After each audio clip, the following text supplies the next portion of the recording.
ब्रज भूमि, यमुना के किनारे, सुबह का समय। खेतों में हल्की धूप, गायें चर रही हैं और पक्षियों की चहचहाहट वातावरण को शांत और पवित्र बना रही है। राधा और भगवान कृष्ण नदी के किनारे बैठकर गोवर्धन पर्वत की ओर देख रहे हैं। राधा जी धीरे से, स्वामी, हर वर्ष गोवर्धन पूजा होती है, लेकिन मैं यह जानना चाहती हूँ कि इसका वास्तविक रहस्य क्या है। क्या यह केवल पर्वत की पूजा भर है या इसके पीछे कोई गहरा संदेश है? भगवान कृष्ण मुस्कुराते हुए, राधा, गोवर्धन केवल एक पर्वत नहीं है। यह जीवन, प्रकृति और आध्यात्मिक संतुलन का प्रतीक है। इसे देखकर मनुष्य समझ सकता है कि भक्ति और कर्म का सही संतुलन ही जीवन को सुरक्षित और सुंदर बनाता है। राधा जी उत्सुकता से, स्वामी, क्या आप मुझे बताएंगे कि क्यों इसे विशेष रूप से ब्रज में पूजा जाता है? भगवान कृष्ण, ब्रजवासियों ने पहले केवल इंद्र की पूजा की, जो वर्षा के देवता हैं। परंतु जब इंद्र ने अत्यधिक वर्षा भेजी, तो लोग भयभीत हो गए। मैंने उन्हें यह सिखाने के लिए गोवर्धन पर्वत की पूजा का संदेश दिया कि ईश्वर की शक्ति केवल आकाश में नहीं, बल्कि मानव के कर्म, उसकी मेहनत और प्रकृति के संरक्षण में भी है। राधा जी सोचते हुए, मतलब यह पूजा केवल धार्मिक अनुष्ठान नहीं, बल्कि जीवन का पाठ है? भगवान कृष्ण, हाँ राधा, इसे पूजा के रूप में करना हमें यह याद दिलाता है कि पृथ्वी माता, पर्वत, जल और वृक्ष, ये सभी हमारे जीवन का आधार हैं। उनका सम्मान करना और उनकी रक्षा करना ही सच्ची भक्ति है।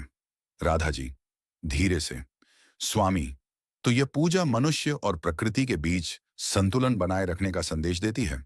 भगवान कृष्ण, बिल्कुल। जब हम गोवर्धन को सजाते हैं, उसके चारों ओर फूल, घास, दूध और फलों का भोग लगाते हैं, तो यह केवल अनुष्ठान नहीं है। यह हमारे मन, शरीर और आत्मा की शुद्धि और प्रकृति के प्रति श्रद्धा का प्रतीक है। राधा जी उत्सुकता से, लेकिन स्वामी, क्या यह संदेश केवल हमारे समय के लिए है या आने वाली पीढ़ियों के लिए भी महत्वपूर्ण है? भगवान कृष्ण, राधा, यह संदेश कालातीत है। आज भी लोग प्रकृति का संतुलन बिगाड़ रहे हैं, जंगल काट रहे हैं, नदियां प्रदूषित कर रहे हैं। गोवर्धन पूजा हमें यह स्मरण कराती है कि जीवन में केवल भौतिक सुखों के पीछे भागना ही पर्याप्त नहीं। हमें प्रकृति और पर्यावरण के प्रति संवेदनशील होना चाहिए। राधा जी धीरे से मुस्कुराते हुए, तो इस पूजा का असली रहस्य यही है कि भक्ति और कर्म, मनुष्य और प्रकृति, सभी का संतुलन बनाए रखना। भगवान कृष्ण, हाँ राधा, यही गोवर्धन पूजा का सार है। यह हमें जीवन की सच्ची राह दिखाती है, जहां हम ईश्वर में श्रद्धा रखते हुए अपनी जिम्मेदारी और कर्मों का पालन करें। राधा जी ध्यान लगाते हुए, स्वामी, मुझे अब समझ आया कि यह पर्व केवल उत्सव नहीं है, यह जीवन, प्रकृति और आध्यात्मिक शिक्षा का प्रतीक है। भगवान कृष्ण मृदुलता से, सही कहा राधा, यही कारण है कि गोवर्धन पूजा हर वर्ष मनाई जाती है। यह केवल श्रद्धा का संकेत नहीं, बल्कि जीवन को समृद्ध, संतुलित और सुरक्षित बनाने का संदेश है।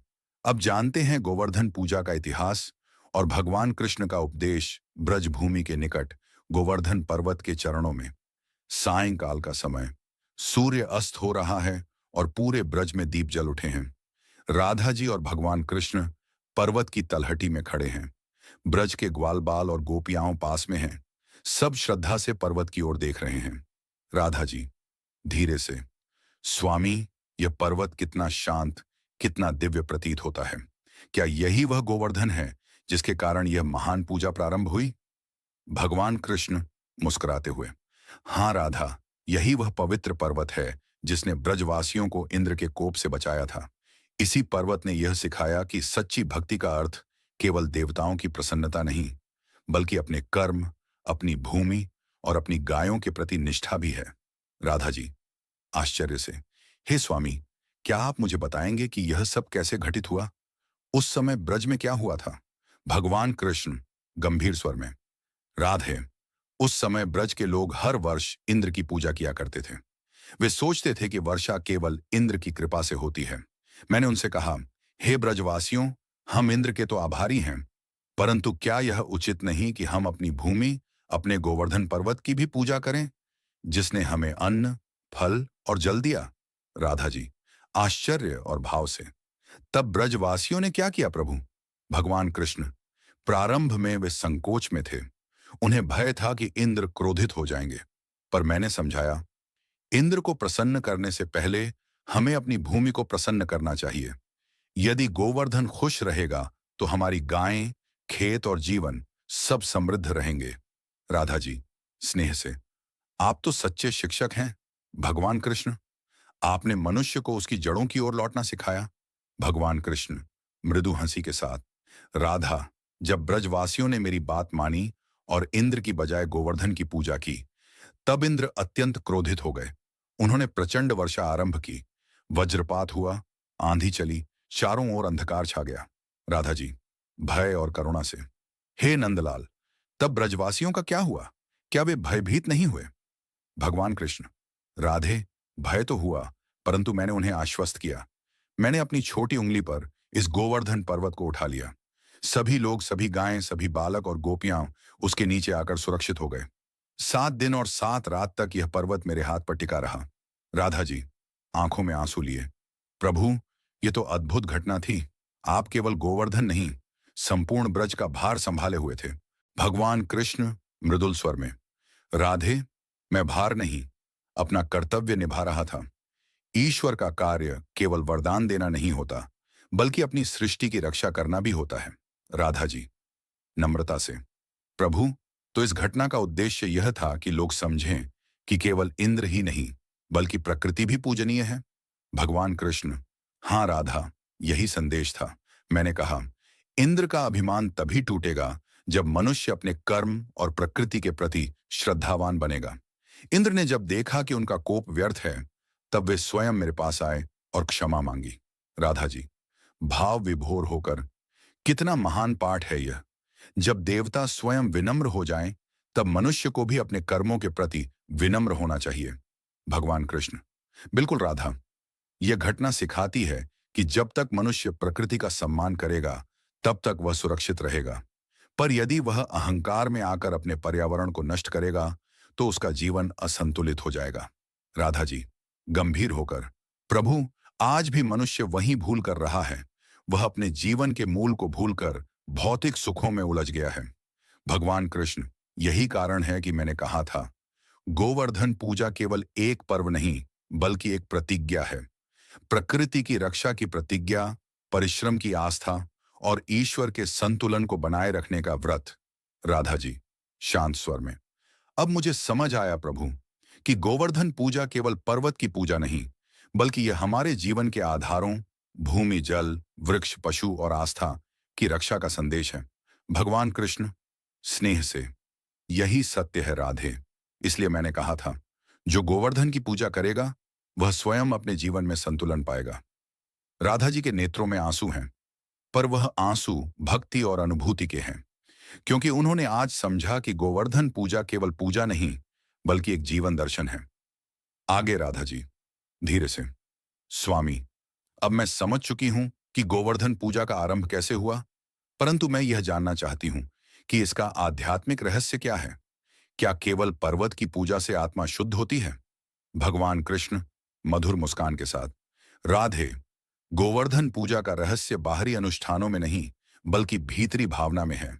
जब कोई व्यक्ति श्रद्धा से गोवर्धन की मिट्टी को प्रणाम करता है, वह वास्तव में प्रकृति, सृष्टि और ईश्वर के बीच अपने संबंध को पुनः जागृत करता है। राधा जी गंभीर स्वर में, प्रभु, तो यह पूजा केवल कर्म नहीं, बल्कि आत्मज्ञान का माध्यम है। भगवान कृष्ण, बिल्कुल राधे, यह पूजा हमें यह स्मरण कराती है कि हम सब उसी सृष्टि का भाग हैं जिसे यह पर्वत दर्शाता है। गोवर्धन स्थिरता का प्रतीक है। जैसे पर्वत अचल है, वैसे ही भक्ति और सच्चा कर्म भी अचल होना चाहिए। राधा जी विचार मग्न होकर, प्रभु, आज के समय में लोग पूजा तो करते हैं, लेकिन उसका भाव भूल जाते हैं। वे पर्व मनाते हैं, परंतु उसके अर्थ को नहीं समझते। भगवान कृष्ण, यही सबसे बड़ी भूल है। राधे, पूजा का अर्थ केवल दीप जलाना या प्रसाद चढ़ाना नहीं है। पूजा का अर्थ है कृतज्ञता। जब मनुष्य गोवर्धन पर्वत की मिट्टी को प्रणाम करता है, तो वह अपनी जड़ों को प्रणाम करता है। वह स्वीकार करता है कि उसका अस्तित्व इस धरती, इस जल, इस वायु और इस अन्न से जुड़ा है। राधा जी भावपूर्ण स्वर में, प्रभु, तो गोवर्धन पूजा हमें हमारी विनम्रता सिखाती है। भगवान कृष्ण, हाँ राधे, गोवर्धन पूजा अहंकार के अंत और भक्ति के आरंभ का प्रतीक है। इंद्र का अभिमान टूटा, ब्रजवासियों का विश्वास जागा, और यही पूजा का सार है। जब तक मनुष्य नम्र नहीं होगा, वह सच्ची भक्ति का अनुभव नहीं कर सकता। राधा जी स्नेह से, प्रभु, आपने कहा था कि यह पूजा प्रकृति के प्रति सम्मान का प्रतीक है। क्या आप बताएंगे कि इस पूजा का पर्यावरण से क्या संबंध है? भगवान कृष्ण, राधे, जब हम गोवर्धन पूजा में गाय के गोबर से पर्वत बनाते हैं, गोमाता का दूध, घी और अन्न अर्पित करते हैं, तो यह केवल आस्था नहीं बल्कि जीवन का चक्र है। यह हमें सिखाता है कि हमारी समृद्धि गाय, खेत और भूमि से आती है। इन्हें पूजना मतलब अपने जीवन का सम्मान करना। राधा जी, स्वामी, तब यह पूजा तो एक सजीव पर्यावरण शिक्षा है। भगवान कृष्ण मुस्कुराकर, बिल्कुल राधे, यह संसार तभी तक सुंदर है जब तक मनुष्य और प्रकृति में प्रेम बना है। यदि मनुष्य केवल लेने वाला बन जाए, देने वाला नहीं, तो यह संतुलन टूट जाएगा। गोवर्धन पूजा उस संतुलन की पुनः स्थापना है। राधा जी शांत स्वर में, प्रभु, आप कहते हैं कि यह पूजा भक्ति और कर्म का संतुलन सिखाती है। कृपया मुझे यह और विस्तार से समझाइए। भगवान कृष्ण गंभीरता से, राधे, भक्ति वह दीपक है जो अंधकार को मिटाता है, और कर्म वह हाथ है जो उस दीपक को जलाए रखता है। यदि भक्ति है पर कर्म नहीं, तो दीपक बुझ जाएगा। यदि कर्म है पर भक्ति नहीं, तो वह दीपक केवल धुआं देगा। गोवर्धन पूजा हमें यह सिखाती है कि दोनों साथ हों, तभी प्रकाश होगा। राधा जी प्रेरणापूर्ण स्वर में, प्रभु, यह तो जीवन का परम रहस्य है। अब मैं समझती हूं। इसीलिए आप कहते हैं कि सच्ची पूजा वही है जो कर्म और प्रेम से की जाए। भगवान कृष्ण मधुर हंसी के साथ, सही कहा राधे। जब हम गोवर्धन पूजा में अन्नकूट बनाते हैं, सैकड़ों प्रकार के व्यंजन अर्पित करते हैं, तो यह केवल भोग नहीं बल्कि यह प्रतीक है कि जो हमें मिला है वह सब ईश्वर की देन है। जब हम उसे बांटते हैं तो हमारी आत्मा समृद्ध होती है। राधा जी गंभीर होकर, तो यह उत्सव दान, सेवा और साझेदारी का भी प्रतीक है। भगवान कृष्ण, हाँ राधे, गोवर्धन पूजा का सबसे बड़ा रहस्य यही है, संपत्ति को बांटने का आनंद और सेवा को पूजा मानने की दृष्टि। राधा जी भाव विभोर होकर, प्रभु, अब मैं देख सकती हूं। हर वर्ष जब ब्रजवासी गोवर्धन पर्वत के चारों ओर प्रदक्षिणा करते हैं, तो वे केवल घूम नहीं रहे होते। वे अपने जीवन के चार आधारों, प्रकृति, कर्म, भक्ति और प्रेम की परिक्रमा कर रहे होते हैं। भगवान कृष्ण मुस्कुराते हुए, राधे, यही तो इस पूजा का दिव्य रहस्य है। पर्वत स्थिर है, पर उसके चारों ओर घूमना हमें याद दिलाता है कि भले संसार बदल जाए, पर सत्य, धर्म, भक्ति और प्रेम अचल रहेंगे। राधा जी प्रेम से निहारते हुए, प्रभु, यदि हर मनुष्य यह सत्य समझ ले, तो संसार में कभी भय या दुख न रहे।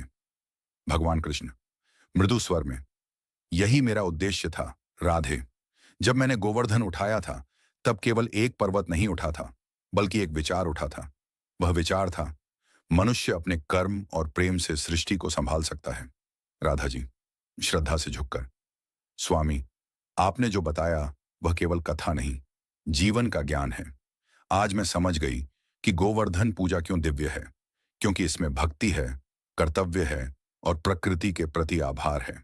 भगवान कृष्ण स्नेहपूर्वक, राधे, यही सच्ची पूजा है, जब मनुष्य अपने अंदर के अहंकार को छोड़कर प्रेम और करुणा से भर जाए। गोवर्धन पर्वत हमें यही सिखाता है कि स्थिर रहो, विनम्र रहो और सृष्टि के साथ समरस बनो। अंत में राधा जी मुस्कुराती हैं और भगवान कृष्ण धीरे से कहते हैं कि जो गोवर्धन के स्वरूप को हृदय में धारण कर लेता है, वह स्वयं सृष्टि का रक्षक बन जाता है।